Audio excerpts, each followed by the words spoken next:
Hi everyone. Today we are going to talk about the CER that you are going to be writing this week. Now the CER is an application of the hydrate compounds that we have been studying. And your goal is to determine which of the three hydrates would be the best drying agent to use. Now we got to explain that for a moment. A drying agent is used, think of it as the little packets that you sometimes find in electronics or in leather goods or maybe even inside shoes. And what that little packet does is it absorbs moisture, keeps the moisture away from whatever you're trying to protect. So in other words, moisture would be harmful to leather. Moisture would be harmful to computer parts. So the anhydrous form absorbs the water. Your goal is to figure out and to justify with evidence and reasoning, the evidence being the data, the reasoning being just what I'm explaining to you, plus some research that you will do, which of three compounds would be the best drying agent. Now we have provided some data for you because obviously we're not in the lab, you cannot do this. I've also provided a link to a YouTube video that shows you how it can be done. But you're going to have to work backwards. We have the three compounds, but you do not know which one has the best percentage of water being lost, which therefore means it would also have the best percentage of water being gained. And from that, you don't know anything about the compound's empirical formula. That's what you have to determine. Here's the process. So again, our lab is to determine the best hydrate to use as a drying agent. From the lab table, you will have to calculate how much water did each compound lose. You have beginning mass and you have the ending mass to do that. Once you determine your mass of water, you want to convert it to moles of water. Now you will also do the same thing for the mass of the anhydrous compound.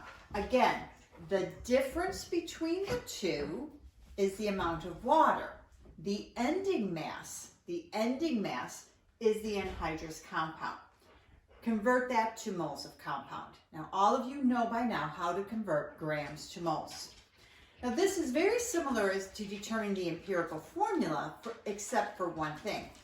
Here we're using compounds, not individual elements. So when you divide by the moles mass of water to get to moles, you're dividing it by the formula mass of water. Same thing here, the anhydrous compound, you're not dividing out each individual element. You're looking at the mass of the compound. So if the compound is CuSO4, copper sulfate, copper 2 sulfate, you would divide by the mass of copper 2 sulfate.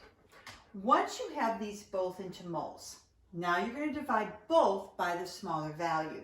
You're looking for that definite proportion by mass again. Remember, you have an anhydrous compound, dot NH2O, where N is the value of the mole proportion for water. So if you divide this out and your N turns out to be 1, you have a monohydrate. If your N determines to be 2, you have a dihydrate. 3, trihydrate. And that's the value you would put here.